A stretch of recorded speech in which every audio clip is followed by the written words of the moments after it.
Precious tritium is the fuel that makes this podcast go. There's only 25 pounds of it on the whole planet. With great power comes great responsibility.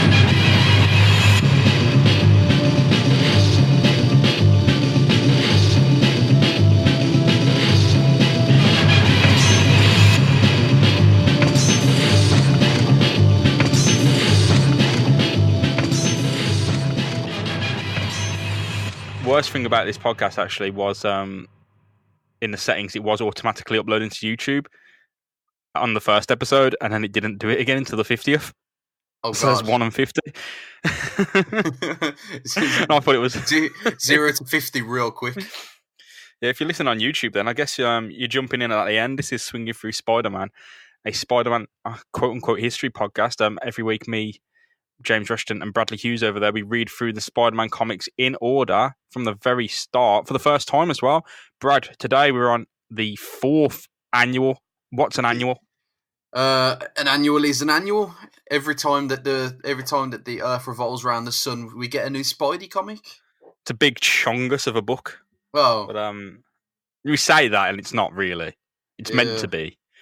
But from experience, it hasn't been. But this one is double the length, but it is also double the fun. All the fight scenes are stretched out. Everything's going haywire and wild. There's a lot of double-page spreads. So it kind of feels to me as though the annuals were back a day just an excuse to get get other characters into the comics with other characters. You know what I mean? Like the last annual, it was what was it? It was Spider-Man getting picked for the Avengers. Yeah. Yeah. And then the time before that, it was Doctor Strange. And the time before that, I want to say Daredevil, but it's definitely not, is it? No, it was Sinister 6, the first one. Ah, yes, of course. That's the bastard. But no, the annuals, it's kind of like a playground, really, for the writers to just go hog wild and enjoy the character. And that is especially what they do in this one. One of the Spider-Man comics, but one of the annuals that really does relate to a Spider-Man comic, because in today's coverage of the 4th Spider-Man annual, we have Spider-Man and the Human Torch. Oh, classic rivalry. Together again. So before we get into it, Brad, can you give us like 30 seconds on the history between these characters at all? There's not really a history, is there? It's just big scrap. It all started from the Amazing Spider-Man 1, I believe, where Spider-Man tried to break into the Fantastic Four tower and instantly got trapped. He took on all the Fantastic Four at the same time, and it's like Johnny Storm was like, "Hold on, wait, I'm the wisecracking, zinger and whip geese around here. Like, don't come into my gaff. Fuck off." And then Spider-Man was just like, "I don't see why this hothead over here is so fucking liked." So then, I swear, at one point, Spider-Man tries to steal the Human Torch's girl, for no apparent reason other than the fact that he just wanted to. He ended up almost murdering the Human Torch as well, which is bags of sand. That's pretty much bang on. Like, where did he get the bags, you ask? They're made out of web. So that's pretty much it. They've kind of had a rivalry and wanted to kind of one-up each other, kind of like the Norwegian black metal scene, and that all ended in disaster, didn't it? But, you say that like that. That's like full pop culture. Like it's one of them things. Like the way our people's every talking about Brexit. Where he's just like, yes, it's very niche audience. Yes, it's bad with black metal. Lords of Chaos. You need to read that book. It's an excellent book. Brad, our story begins. The 4th annual begins with the Amazing Spider-Man and I don't know what his prefix is. The Fantastic Human Torch, the blazing hot Human Torch, I guess, getting into a bit of a spar. They don't really get on, and as soon as Spidey sees him kind of almost up to no good, he's like, "Yeah, he's a fucking villain now. I'm gonna do him." Just pretty much what happens. Instantly takes him out. Yeah. So what he's seeing, right, is the Human Torch just burning through loads of shit and going wild. So Spider-Man goes, "Hang on, I knew you were a fucking punk. I knew this. I'm going to have to shut you down." Instantly goes for the fire hydrant, man. Pulls it off and gets them flames right done out. Human Torch drops to while sizzling to the floor, and he's like, "Hang on, what the fuck are you doing, lad?" A director comes on and starts screaming because they were on a fucking film set. Oh, this old chestnut again. We've been here before, but Spider-Man he's stumbled onto a film set, and the Human Torch is the star. The film is The Torch Goes Wild, sequel to Debbie Does Dallas. The Torch Goes Wild. It's a new film, and Spider-Man has stumbled onto the live set and ruined the shoot. Oh, what you like, eh, Pete? Just look out for cameras, man. That's all you got to do. The reason Johnny Storm, the Human Torch, of course, one quarter of the Fantastic Four. There's only 4 of them, so 1 is a quarter. It's easy, quick math, Brad. Quick math, or 2 apes. 2 apes. Well, he stumbles on. The reason Johnny Storm hasn't kicked his ass, the reason Johnny Storm hasn't told him that it's a film set is because he wants to kick his ass in front of everyone. Fucking ready for it. And he goes for him in front of the director, not even flamed on, just as normal Johnny Storm, ready to fight him. What for it, man? Yeah, straight up for it. The director's not having for it, and tells Spider-Man to fuck off.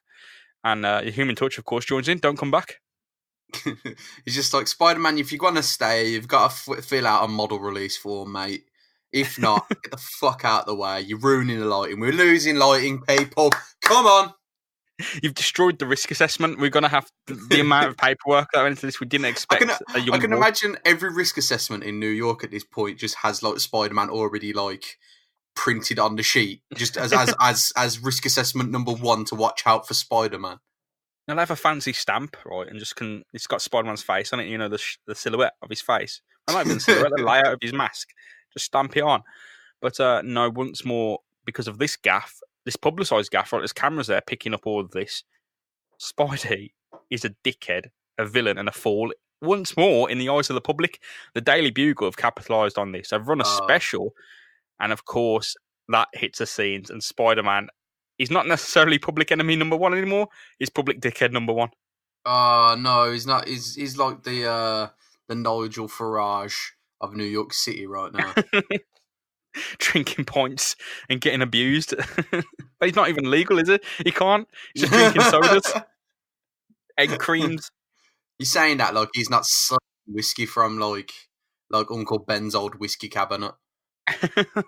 Well, the adults did this. Is this just not? You know, they know best. She's got the hip flask. Actually, this reminds me of a story of my aunt.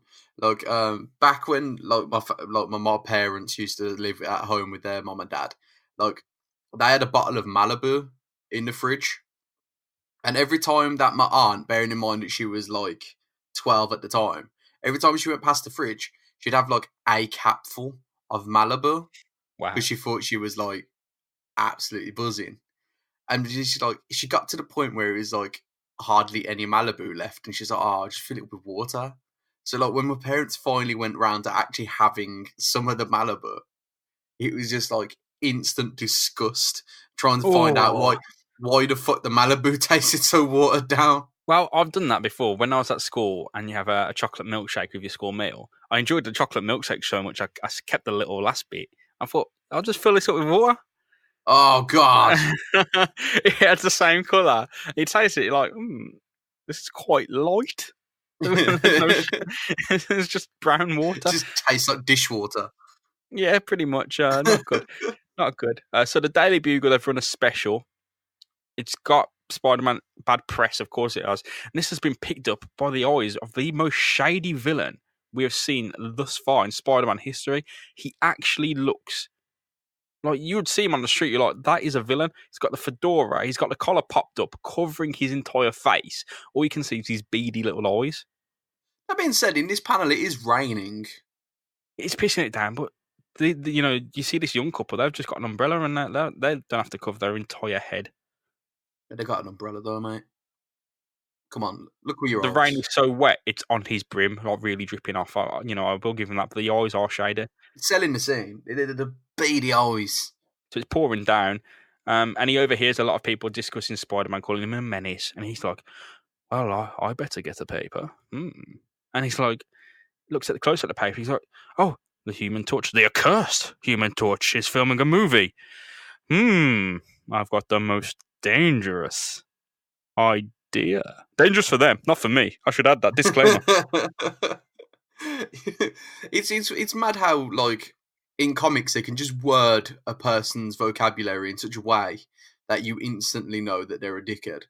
But he's saying this out loud. But he's saying, I hate the Human Torch and I've got a dangerous plan for them. There's just a kid showing in his shoe underneath him, just like, I know what you mean, mister, but I wish you wouldn't talk so loud. Well, hope the plan, mister, is to give me a $3 tip. Shine in your shoes. I'm just out here hustling. I mean, if you don't want the cops to hear about this plan, you better foldy. Foldy. Is that a term? I'm really struggling there. The improv ran out. The improv juices ran out. Mate, just say yes and. Yes and. There we go. So Peter Parker overhears on the radio that due to Spider-Man's actions, Paragon Productions, the new players in Hollywood, want to make a film starring the Human Torch and Spider-Man, all because of these newspaper photos that are arousing public interest. It would be a smash hit. The Human Torch, according to the radio broadcast, has already signed up, and now a nationwide search is underway to find the Spider-Man to cast him in a big money picture. Spider-Man's tried this before. Episode what? It's issue 14 or something. It something like happened. That. Literally gets a check made out to the Spider-Man. Tries to cash it in, and they're just like, "Nah, this isn't legal. This ain't legal, mate." I think that's Amazing Fantasy 15. Bang on the fucking doorstep of Spider-Man. And thus began all of Peter's money worries in literally one foul swoop. It's like, I can't make money as Spider-Man doing whatever a spider can. What the fuck can I do? Why didn't he just put Aunt May's name on it? Because then it's an easy distinction there, isn't it? He's not the one writing out the check. It's the 60s. All you had to do to make an ID was literally go to anywhere with a typewriter, get the fucking ID, and type over it. Good point. Ted fucking Bundy did it. I'm pretty sure bastard Peter Parker can do it. I think he can make a web shooter, but he ain't got that much. He did it 20 years later, Brad. This is the 60s. They're even fucking dumber. They're all on space dust and LSD. You'd have fucking be easy peasy. Just say any name. The teller's going to cash it. But no, Peter Parker is always after the cash, and not because he's greedy or anything, but because he genuinely fucking needs it. Yeah, he's amazing in that hospital. Rents. He's always broke. Well, he's a university student. Yeah, well, that's getting paid for free. Let's think about that one. Yeah, but he's still got to pay for his accommodation. He's still got to pay the loan off for his bike. He's still got to have a social life in between all this sort of stuff. Because the thing is, I know that Peter. How many times do you reckon he's sat down to a meal that he's just ordered? Literally, just gone Frankie and Benny's or something. Sat down, ordered a meal, and you hear those fucking sirens going down the road, and he's just looking at the meal that's just been served to him on the table, and he just goes, and just leaves the table. Well, quicker than you can say false flag, Brad. Fucking Spider-Man is packing his damn bags. He's just like, I'm going to make some fucking money. Yeah, he's like, well, I've never heard of that before, but I'm putting money in. I don't think they've ever made a film. I've never heard of that director, but I'm fucking off. As long as they pay Hollywood salaries. The thing is that Peter should know by now to be wary of anyone in the movie industry. He's been fucked over not once, not twice, but 3 times on a movie set. Why is he gonna be like, yeah, mover, let's go with this, let's do it again? The movie industry has a well-known history of chewing people up and spitting them out, and there's this dickhead who has been fucking hurt, and he's got away with it, right? He hasn't even got the darkest fucking punishment or darkest retribution of that industry, and he just keeps coming back for more. He's like, I wasn't, burn me once, I'm fucking straight back there. I don't know, man. Watching Fancy Dan dance around you and knock you senseless, that's pretty dark. Well, he's overheard that news report. He's off to Hollywood and he's on that fucking jet plane. All of the savings are gone. But typical Peter Parker fashion, he sees it as an investment because all the money spent, he's going to surely recoup when he gets his Hollywood salary. Bless him. Bless his cons. What happens next is that he lands and thinks, well, it's Hollywood. Everyone's in costume. I'm just going to walk around as Spider-Man. Q walking down the street doing those weird struts. This is that bit of Spider-Man 3, Yeah. but it's the actual Spider-Man, not just like Tobey Maguire with a Nah, fringe. it's Spider-Verse, mate. They redid it with Spider-Man in full costume. It was fucking awesome. It's absolutely brilliant. See, these things happen for a reason. If it weren't in Spider-Man 3 and no one laughed at it, it wouldn't be into the Spider-Verse, and we'd enjoy it. Enjoyed it more the second time around, to be fair. Bang on. Spider-Man walks. Well, he does. This scene could have been extended. I think there's a lot of comedy here, but it's basically Spider-Man in full costume, just walking from the hotel, going to Paragon Pictures or Paragon Productions, and saying, "Can you let me in? I'm Spider-Man." They're like, "How do you know?" And he says, "Well, I'll crawl up the rooftop," and they just go, "Well, I'll take your word for it. Go on." In you go. So he tries the front door for the first time in his life. Yeah, just straight through the front door, straight to the frnt desk, and they're like, "Yeah, see you tomorrow morning. We got the meeting set up. We'll do it." Peace. The way how he's like he's putting the moves on the receptionist as well. He's literally just sitting on the table. I came with that thick thigh over the desk as well. Yeah, he's like he slapped that thigh before he put it on the desk as well. Like on the big chunk of this hog. Really gave it a hole. You know that LA humidity as well. He's sticking to that fucking desk. He's having to peel himself off that. Man. So don't sit on wood with your lycra.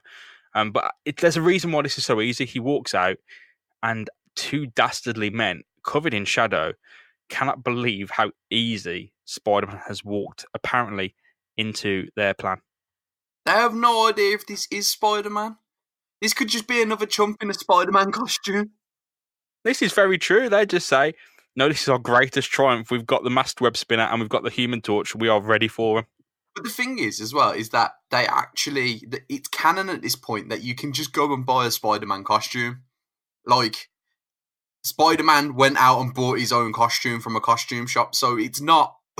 This guy is going straight out onto the streets by Rodeo Drive and he's panhandling in his costume. This could just be like Fred Watkins just walking in trying to make himself a quick buck. Yeah, he's going outside going, "I've got that film contract now. Now to put the sign off $5 for a picture with the Spider-Man." And he stinks. He fucking stinks. It's just pure alcohol. It stinks of alcohol, yeah. I was going to say body odor, but I think alcohol is so much better. Stale cigarette. Like, that there's stains on that costume as well. Well, he heads off, ready for the screen test tomorrow. And he swings around Los Angeles, going to the hotel. He bumps, of course, into the Human Torch, and the pair throw their fists up, but they call it off. They think, "Look, we can work together and make a film and make some money. We want to make a really good film. We want to fuck around. Let's do it. Let's have a truce." And they shake hands on it. All right, that's fairly adult of them. Don't speak too soon. Oh, I beg that you don't speak too soon. The next day comes and it's a screen test, and Spider-Man nails the first test with the Human Torch. So this film, right? It's an alien invasion, right, in Central Park, and Spider-Man and the Human Torch are kind of fighting these aliens off. Okay. And no, they nail it. They go, Spider-Man is like. Could you imagine being the extra that's cast as like the alien, like the agent's like, hey Dan, you're gonna love this role. This role is perfect for you. You're wearing a rubber mask so no one sees your horrible acne. You're gonna be an alien. You're gonna be great. You're gonna be the lead alien. I was like, "Oh, thanks. I really appreciate that. I can't wait." You just gotta fight the Human Torch and Spider-Man. What? Yeah. You just gotta fight these actual superhumans. Hey, you go up out on the street. Hey, you want $5 to get kicked in the dick by Spider-Man? You want to make it big, don't you? Hope you've got asbestos. Ready? He's shooting. It's live. It's real. It's hot. He nails the scene, mate. He nails the scene, but the spider sense is going off, and the Human Torch is loving it. Acting is so easy. He runs off and goes behind the curtain to prepare for the next shoot. It's a different camera angle. It's all being reshot. Spider-Man's nailing it. The Human Torch is nailing it. It's going so well. But Spider-Man's spider sense is going off, as you can see by the cut to his face, the zoom, sorry, I should say, to his face, with him really stroking his chin. It's having a right whole think there. I quite like that. I want to screenshot that. That'd make a good profile picture. I like that. I do So like that. he I'm nails having it. that. He's tired, and he feels something's off. But hey, it's Hollywood. Anything could be off, right? Any single thing could be off. So the final take, Spidey is took by surprise as the Human Torch guns for him on the set. Fucking guns for him. Not holding back. The flames are fully on, and he's almost scorched. If he didn't jump out of the way, if he didn't listen to his spider sense that had been going off all day, he'd have been fucking cooked. Turn that oven right up to the hottest temperature. Put the grill on. Move the griddle pan to the top level. Like, when it's almost on the element. That's how hot they are. Well, the torch flies off, and Spider-Man is like, fuck the film. I'm having him right here. Right now. This is it. Just completely fucking flies off the handle. So he sprints to the Human Torch's trailer, Johnny Storm's trailer, to do him to go, fuck this. I'm punching the shit out of you right now. He walks up to the trailer, which of course is made of aluminium. He thinks, you know what? I'm not gonna knock. I'm not gonna knock because if he's sleeping, I want the fucking drop on him. He rips the wall off and jumps into the trailer. That's incredible. Literally just. Of course, in true comic book fashion, it looks like a dupe is at play here because in the trailer is an he don't know what's going on. It's Johnny Storm reading the fucking script. He hasn't even been out there. Hold on a minute. Hold up. Oh, I think I know who this is. We are almost there for the big reveal. But no, Johnny Storm is sitting there reading the script. Spider-Man has ripped the entire front wall. Literally just opens a whole wall. Like, Yeah, the door. Like, what? In my head, I'm seeing this, like, remember how you open doors in GTA? I'm imagining him doing it but it's a whole entire wall. You know in Red Dead Redemption, when you're running and you want to get to the store and then walk in calmly, but you're still running and you just go bang! Straight. No, he rips the entire wall off. And he's ready to actually kill Johnny Storm, actually do him in. Johnny Storm is just like, what the fuck are you doing? Like, Jesus Christ, Spider-Man! Like, that's a wall. This is my fucking trailer, man. I could have been naked in here. Literally anything. He could have been having a massive shit. I'm glad you went down that route. But no, there's a camera looking on, and special effects. He's getting punked. Am I being punked? Technically, he's getting punked. Yeah. Special effects gurus, the Wizard and Mysterio look on through the camera and laugh. Fucking knew it. I don't know about the Wizard. I don't know who the fuck the Wizard is, but definitely knew it was Mysterio. You don't know me, the Wizard? You'll know me soon, Brad. The Wizard can go fuck himself.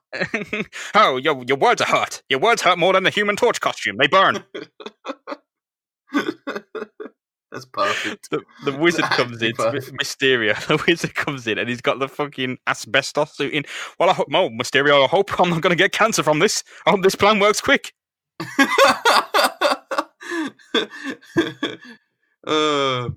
Mysterio, this plan better work because I've got...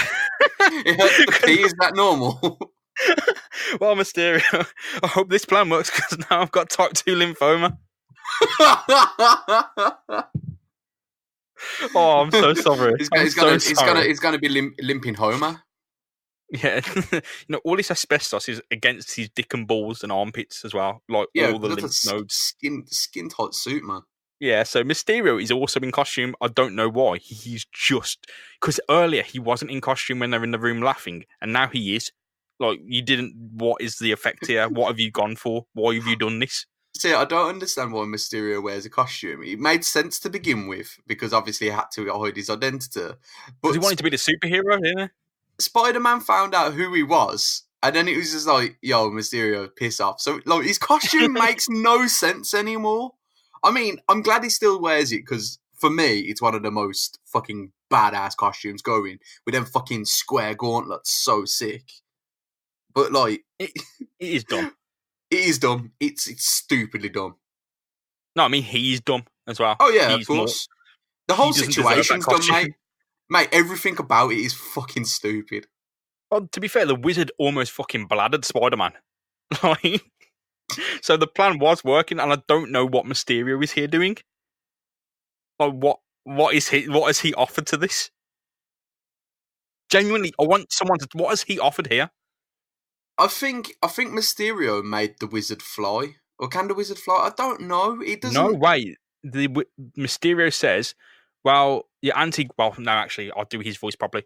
Your anti-grav discs worked. The flame jets were good. Now I know why they call you the wizard. Now I know. Every now and again, he just has to wipe the condensation off the bowl. Hey, Mysterio, if you thought of getting a pinlock visor, you know, I can sort you out. I can do the flame jets. I can give you one of those. I can sort you out. I prefer the fork. It's got an effect. I don't know if you can hear me, but it has presence. It has presence. Oh no, I gotta do a shout out for Pinlock since we fucking mentioned it. If you are a biker, bro, get yourself a Pinlock visor. You will never ever look back, ever. Like Mysterio, you don't want that fogged up Mysterio bowl. Get a Pinlock visor. I'm gonna leave that there. That's the one little thing. Carry on. But I did want the fog. That's the point. I did. Spider-Man just comes up to him and draws a little heart in it. You're ruining the effect. So the wizard, when the wizard's getting changed in front of Mysterio, he goes, "I can still see you. I can see the dick and balls. They are out. Wizard just got such a tight ass. The fog isn't covering that up. You're too thick." Wizard, have you been to the gym lately? Have you been working out? I mean, I couldn't tell. There's too much fog. I couldn't tell. It's super sick abs. I mean, I don't know what everyone in this house thinks I'm doing right now. I've got my hands cupped, screaming into a microphone. That's just a normal Tuesday night for me, mate. So the whole plan was, as the wizard's getting changed, he's revealing the history here between Mysterio and the wizard to the reader. So he was the man, of course, with the fedora and the trench coat, reading the newspaper in the rain. He bought the newspaper, then chucked it in the bin. Don't know the sustainability of that plan there in terms of finances, because you're buying a newspaper and just chucking it in the bin every day. What is the point? But no, he puts out an advert for Mysterio to join him, so they can both take down their villains, Spider-Man and a Human Torch. So I'm assuming the wizard is a Human Torch villain. How do you even know that Mysterio A, reads the paper, and B, would be looking for job listings? But here's the thing, he can't read the fucking paper because of the bowl on his head, and he can't do Braille because the newspaper isn't going to do Braille, and he's got these thick washing up gloves on. Fucking marigolds. Yeah. But what would the ad say? What would the ad actually say? Like, yo, Mysterio, collab. To my beautiful fishbowl. I have work for you. We'll crush the spider and douse the flame. Ha ha.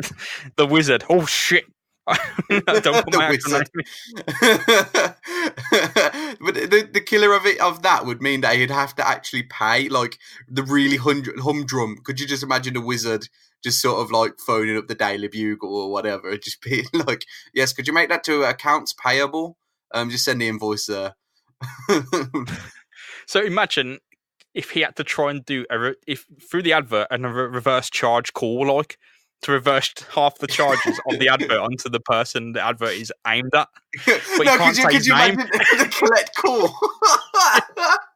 you have a call coming from Mysterio. Am I pushing these buttons right? I don't know. Mysterio, we can see your phone number. The caller ID is coming up. It is one Quentin Beck. Is that correct? No! You know my true identity. I mean, we knew it the second you called in. Oh no! My plan is failed! He thinks he put down the phone and he's just sort of like left on the receiver and to the side, and he's just like, fucking suckers. Turn to the system. Please take down the green screen. Please take down the green screen. We don't need it.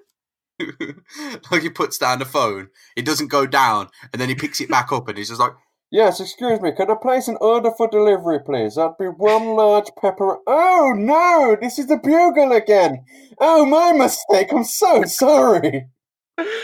Well, the wizard got his plan, of course, after seeing the Daily Bugle extra. He dropped the advert to Mysterio, and he used all his cash to fund Paragon Productions. So Mysterio really hasn't offered fuck all to this. But, Brad, the best thing is, Mysterio comes in and goes, well, I'm your master. No, sorry. I'm the master. I'm going to do this, but I know you spend the money, right? But I have all the talent. I have all the talent and the experience. I'm your master. And he shoots the wizard, actually, with a ray gun. Like an actual ray gun? Yeah, an actual ray gun. Has Mysterio got ray gun money? Yeah, he just pulls out a gun and just shoots him and goes, fuck you, goodbye. And this is good. So he's actually went to kill the wizard. Outright just fucking genuinely fucking doing it.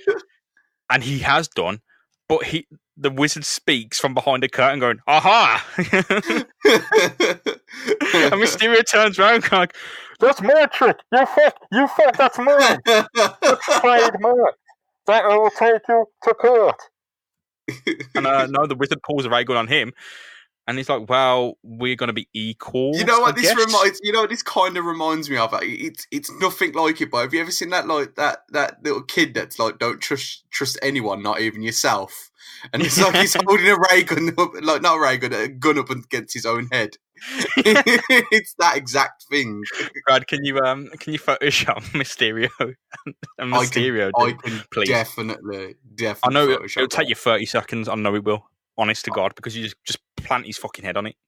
He's got to be the worst. Put his head on just put his head on the kid's head. Mate, I'm gonna put the marigolds on there as well. Well, no, they agreed to be partners. I don't know why, because Mysterio has honestly just pulled a strap on him, and killed him, and done him there. It's just like Mysterio turns around and goes, "You son of a bitch! I like that." So it's kind of revealed why they're working together, and it's because the wizard has the money in the plan, and Mysterio just along pretty much for the ride. And it has nothing to do with the fact that they both went to the same special effects university. Hey, that sounds like Quentin in there. Is that Quentin? You're wrong. You're wrong again. It's me, Mysterio. No, it definitely sounds like Quentin Beck. Definitely, 100%. I saw like one of these Florida man type things the other day, right? And it was one of them said a Florida man got arrested because he did an armed robbery in a fast food restaurant that he used to work in, and the people recognized it was him because his ski mask didn't cover it all that much. And someone said like, Dwayne, is that you? And he's just like, nah, that's not me. That's so fucking dumb. So the dynamics of this pairing, then, the wizard has funded it, he's planned it, and he's actually enacting it, and Mysterio's barely doing anything. I'm sure Mysterio will have his time. Well, they laugh on, their plans work, they've got the Human Torch and Spidey punching the shit out of each other, but they're a bit impatient because the Human Torch and Spidey don't actually want to hurt each other. They just want to prove who's boss. Sort of like a mutual respect of the fact that they're both heroes. Yeah, they're pulling the punches, basically. Yeah, it makes sense. Not doing any damage. Spider-Man takes down the Human Torch with an asbestos blanket to kind of... There's a lot of asbestos in this. Mate, everyone around here has just got fucking like lung cancer. Just every fucker. This fucking podcast cannot be aired. Basically, it's got that much asbestos in it. We cannot put it on the air for your health. But no, he's disarmed the Human Torch with that proper blanket, and the wizard's getting fed up. Right, he's like, "Fuck this!" And Mysterious, they're in like in this observation desk, and they've got a big laser kind of aimed at the pair, like Spider-Man and the Human Torch. So if shit goes down, they can just fuck them both up. Why didn't they just do this to begin with? Like, literally just get like, you know, when you see stage directions, there's a little crisscross with like duct tape on the floor in front of a mic. Just do that. Just be like, yeah, Spider-Man, this is a screen test now. Just want you to say some lines in front of the camera, and then just literally have the laser on top of them just shoot down like fucking Star Trek beaming up. Or just getting involved in any Fallout fetch quest where you've got to go into some house because you open the door and a shotgun's going off in your head. You're not sneaky enough. It's always when you hear the pins go on those free grenades, man. And you just don't know. You don't know where you're at, and your legs are going off. But the Wizard and Mysterio have got this ray gun, and they're going to activate it. But they need Mysterio wants to give Spider-Man and the Human Torch more time because they'll give away the position once they shoot that ray gun. Obviously, yeah, and the whole entire like. To be honest with you, I'm kind of surprised that Spider-Man hasn't put 2 and 2 together. Like the Human Torch is literally in his trailer. He weren't even on set. So how Spider-Man have been like, oh, you was over there and now you're over here? Like that don't make sense. Or is it just like, nah, I just want to fight you? He's pretty much got lost in it. Yeah, the Wizard's leaning on this handle, going, I'm sick of it. I want him dead. I want him gone. And Mysterio's just shocked. He's like, if you do this, you're going to miss, and they will kill us both.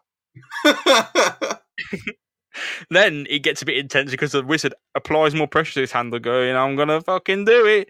And then Mysterio actually screams at him, going, release the handle! Release it! And of course, the laser goes off and it misses the Human Torch and Spider-Man, who turn around, look up, and there's a big fucking laser gun aiming at them. And the Wizard and Mysterio are just looking out the window like, oh! Uh-oh! Spaghetti-o! Oh, no!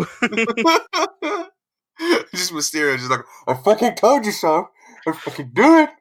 You know there's some janitor downstairs and that laser beam just went through the stage floor and he's just slapped his forehead just like...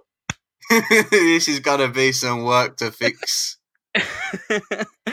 Well, Mysterio, being Mysterio, has a backup plan, and as Spider-Man and the Human Torch advance on the big laser lens aiming at the roof at them, Mysterio drops a cage on the pair of them that is with gas coming out. Probably should have started with that. Not gonna lie. Probably should have led with that one. It definitely looks to be some kind of asbestos gas because it puts the Human Torch's flames out. Imagine if it was methane. Just fucking blew up. It'd be really farty. Oh. But can you... It's like that fire cannot hurt a dragon sort of bullshit. Can the Human Torch be too hot? I reckon if there's an explosion, yeah, like that, he's fucked. Well, to be fair, if there's an explosion, it's not gonna stop the shrapnel just like firing through his belly. But the gas comes down, the cage drops, and Spider-Man, while the Human Torch is fading quick as well, and Spider-Man just acts fast and blocks the nozzles with his web fluid, and the Human Torch looks up and he's like, right, I have fucking had it. Bursts the flames on, goes max speed towards Mysterio and the Wizard, who just don't know what is coming for him. Like, this is fucked. Completely amped Johnny Storm, turned all the way up to 11, coming right at you. You know Mysterio is sweating in that bowl because it's like a cook panel. Oh, yeah. With them just panicking and and Spider-Man and the Human Torch just gunning for them. I've never seen so much mild discomfort in someone's face as there is in the Wizards. I like how the Wizard says, oh, we can't afford any more slip-ups, Mysterio. He's the only one who's fucked up. You didn't have to shoot them. That's what it is. Mysterio's just looking at the panel like The Office, like you know that whole like the screen, the camera. What am I gonna do with these people? Like Jim from The Office, that knowing look, that knowing glance. I know you can't see it, but I'm looking directly at you. like.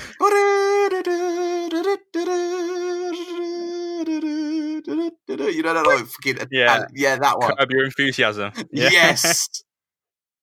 Well, Mysterio saves the day for the villains because he leaves holograms in that observation deck which Human Torch attacks, and obviously it's an image, so they go through. The Wizard and Mysterio already on the rooftop, flying away on the back of a drone built by the Wizard. That's not a fucking drone. That's like what? It don't even look like anything. It's just shapes. That honestly looks proper alien. Deborah, get the gun. Get my fucking gun. And these are the most alien-looking motherfuckers. The Greys are here. The fucking Greys. 20 confirmed kills, man. Tell 4. Tell 4. I've raised my kill count by a whole 2. 3. Count the fucking robot. Count the robot. We've definitely got a Grey. He's wearing the fishbowl. Yep. We need to check that out. What's a fishbowl for? Tell me. Is that I don't want to tell you. That doesn't sound like no fucking English. American. just a wizard just there like, oh, just kill me. I can't stand no fucking ET. How many people have we offended? 44 minutes. Not enough. Into this. So we'll double down. So the drone, it isn't going over the Nevada desert. It's actually going to the jungle set in the studio. Okay. Where one of the wizard's creations is waiting, and I want you to slowly scroll down. Okay. Until you see this. So the wizard has set. Jesus Christ. So the wizard has lured Spider-Man and the Human Torch to the jungle set, where a giant killer mechanical gorilla is waiting. It just makes no sense. More and more, like... That does not look like a gorilla. That looks like a human being screaming for the sweet release of death. It looks like a brown super mutant. It does. Literally looks like forks.